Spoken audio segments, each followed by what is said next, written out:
नमस्कार, मैं हूं विनय सिंह। आपका बहुत बहुत स्वागत है। क्या जेएसएससी कुछ रिजल्ट को निकालने वाली है? रेट्रोफिट शब्द कानून में जो यूज हुआ उसके क्या मीनिंग होंगे? जो एग्जाम के रिजल्ट रुके हुए हैं उसका क्या होगा? इस पर आज विश्लेषण करेंगे। साथ में बताएंगे कि कुछ अखबारों ने आज भूलवश हेडलाइन में ये क्यों छाप दिया कि मोतिहारी से ही लीक हुआ था जेएसएससी का पेपर। तो इस पर भी बात करेंगे और इसके साथ साथ आपको ये बताएंगे कि जेएसएससी सीजीएल को लेकर जो हमने पहले कहा था कि फ्री जेएसएससी सीजीएल का ऑनलाइन और ऑफलाइन टेस्ट शुरू हो रहा है, तो वो रजिस्ट्रेशन आपने करवा लिया है। बहुत लोगों के पास अभी तक ओके का मैसेज नहीं पहुंच पाया है, हजारों की संख्या में मैसेज है, तो थोड़ा सा पेशेंस रखिएगा, धैर्य रखिएगा, आपके पास में भी मैसेज चला जाएगा। एक बार अगर आप मैसेज कर चुके हैं तो कृपया दोबारा मैसेज फिर से नहीं करेंगे। सारे लोगों से फोन पर बात नहीं हो पाती है, इसके लिए हम बहुत क्षमा प्रार्थी हैं और ये पॉसिबल नहीं हो पाता है क्योंकि दिन भर क्लासेज रहता है, तो दिन भर आपके साथ बात हमारी नहीं हो पाएगी। तो चलिए आज की खबरों की शुरुआत करें। इसके पहले बता दें कि हमने कल एक विश्लेषण किया था कि 29 तारीख को मुख्यमंत्री युवाओं का दिल जीत सकते हैं, जिसमें हमने 3 डिमांड रखा था कि नियोजन नीति पर स्पष्ट निर्णय देना चाहिए, यानी कि स्टैंड क्लियर करना चाहिए, जेएसएससी सीजीएल को लेकर अगली तिथि बनानी चाहिए और उन्होंने नियोजन नीति कब तक लागू कर देंगे इसे भी बता देना चाहिए। 3 डिमांड अगर वो सरकार बता देती है तो युवा खुश हो जाएंगे। जेएसएससी में इन दिनों स्टूडेंट लगातार पहुंच रहे हैं, जेएसएससी चेयरमैन से मिल रहे हैं, वहाँ के मेंबर से बात कर रहे हैं, लोगों से जानकारी हासिल कर रहे हैं। जानकारी ये हासिल कर रहे हैं कि जो रिजल्ट रुका हुआ है, मसलन जेएसएससी ने जितना परीक्षा ले लिया था अब उसका क्या होगा, और जो एग्जाम को सरकार ने वापस ले लिया था उसका क्या होगा, इन तमाम चीजों पर बात हो रही है। और इसमें जेएसएससी चेयरमैन ने कई स्टूडेंट प्रतिनिधियों के साथ बातचीत करते हुए रेट्रोफिट शब्द का जिक्र किया और ये कहा कि हम रेट्रोफिट के तहत ही सब निर्णय लेंगे। कानून के जानकार के मुताबिक रेट्रोफिट का 2 मीनिंग होता है, जो हाईकोर्ट ने नियोजन नीति में भी जिक्र किया था। पहला मीनिंग इसका यह होता है कि किसी चीज को करने के लिए जब आप काफी आगे निकल जाते हैं और उस आगे निकलने के क्रम में काफी पैसा, एनर्जी और संसाधन खर्च हो जाता है, तो वहां पर यह विवेक से काम लिया जाता है कि क्या करना उचित होगा। अब जैसे कि जो रिजल्ट रुका हुआ है उसके सेंस में समझिए कि जो एग्जाम हो चुका है उसमें एग्जाम होने के पहले की स्थिति को देखें कि काफी खर्च हुआ होगा सरकार का, फिर सेंटर बनाया गया होगा, एडमिट कार्ड रिलीज किया गया होगा, सारी चीजें हो गई थी, तो उस अवस्था में रेट्रोफिट का जिक्र को लेकर के जो विवेक का अधिकार है उसे कर सकते हैं। दूसरा कि जब कोई जजमेंट आता है तो उसमें रेट्रोफिट का मीनिंग ये समझा जाता है कि आप उसको सुविधाजनक स्थिति के अनुसार में लागू करें और जहां पर अप्रासंगिक हो वहां पर छोड़ लें।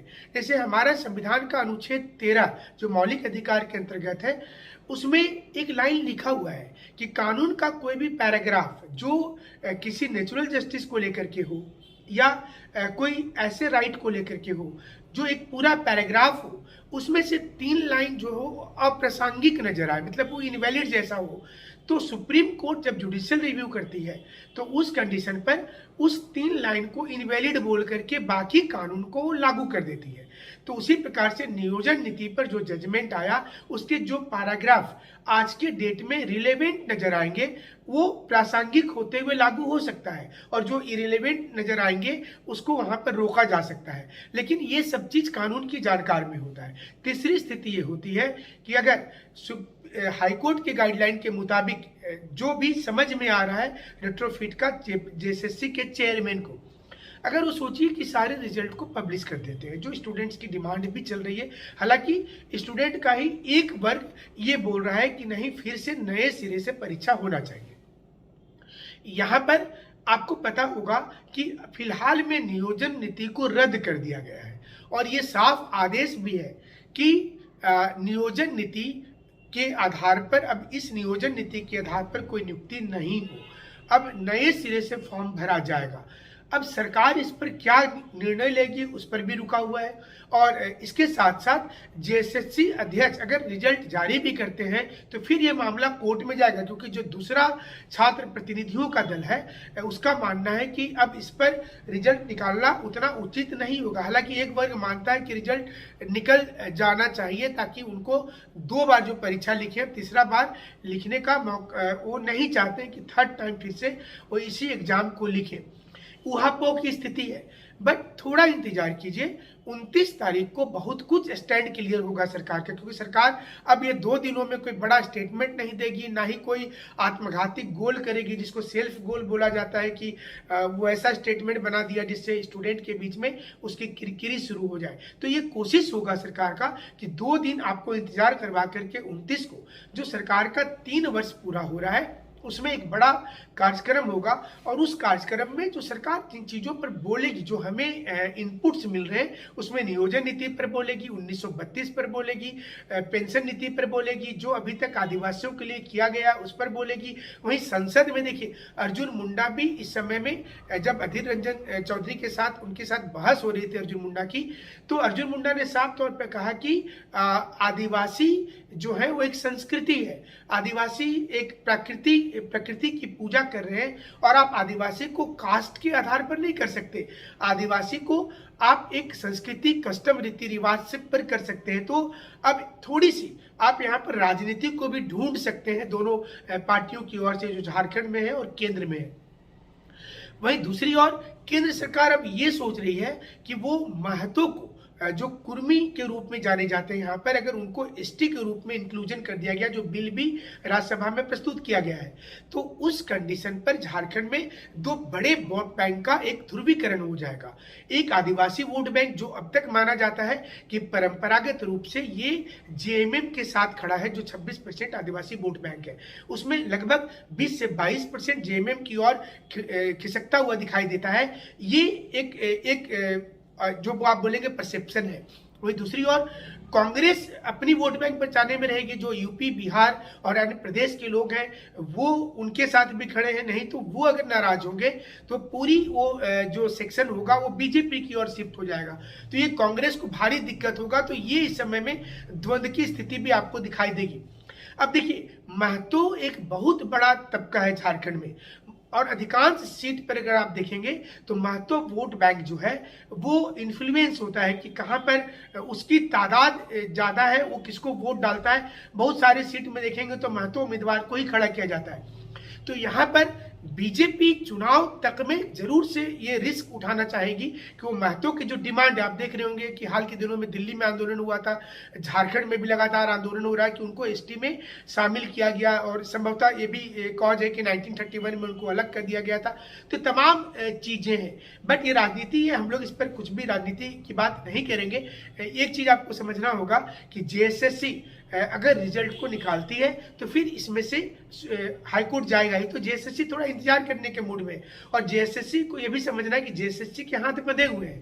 पहला हाथ उनको हाईकोर्ट ने बांध रखा है, दूसरा उनका हाथ जो है वो सरकार ने बांध रखा है। तो उनको बैलेंस होकर के स्टेटमेंट देना रहता है। उनको स्टूडेंट्स का सेंटिमेंट्स पता है। सोशल मीडिया का समय, जब आप आंदोलन करते हैं और जब वहां पर इकट्ठा होते हैं तो उनको उनसे कोई चीज छुपा नहीं रहता है कि स्टूडेंट के दिमाग में क्या चल रहा है। तो वो कोशिश कर रहे हैं कि बैलेंस करके चले। इंतजार कर रहे हैं जेएसएससी वाले, थोड़ा सा हरी झंडी अगर कार्मिक विभाग से मिल जाए, सरकार की ओर से मिल जाए, तो निश्चित रूप से वो रिजल्ट निकालने के मूड में होंगे। क्योंकि रेट्रोफिट का मीनिंग जेएसएससी चेयरमैन जो समझा रहे हैं वो यही समझा रहे हैं कि हम इतना आगे बढ़ चुके हैं। जैसे आप जब समंदर में कूद जाते हैं तो आपको लगता है, कोई समझाता है कि अरे यार इतना दूर तक तुम निकल गए हो, अब यहाँ से वापस थोड़े लौट सकते हो, तो चलो पार कर जाते हैं।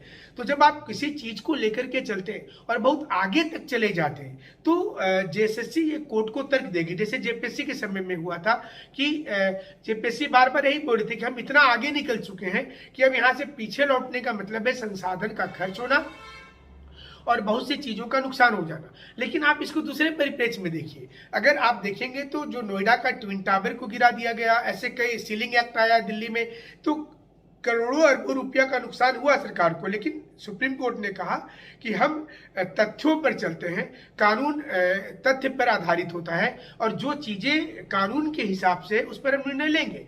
तो ये दोनों चीजों को आपको समझना पड़ेगा। और हाईकोर्ट में कौन जजमेंट किस कदर बैठेगा किसके पक्ष में, पंचायत सचिव के आप उदाहरण से समझ सकते हैं। कई बार शुरू में लगता था कि पंचायत सचिव की नियुक्ति आज हो जाएगी कल हो जाएगी, फिर ऐसा रुका कि लोग निराश हो गए, उनको लगा कि नहीं अब तो बहुत असंभव से चीज है। ऑलमोस्ट सारे लोगों ने मान लिया कि नहीं हो पाएगा।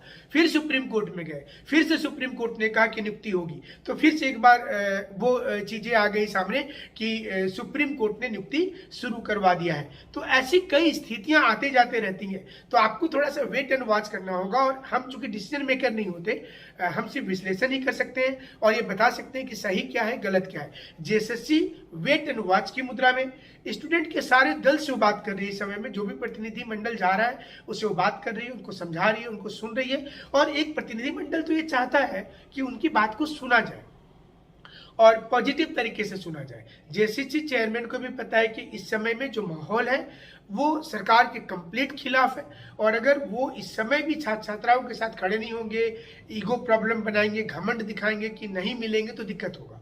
तो थोड़ा सा और वेट कीजिए, देखते हैं आगे होता है क्या। हमारे साथ जुड़ने के लिए शुक्रिया, धन्यवाद।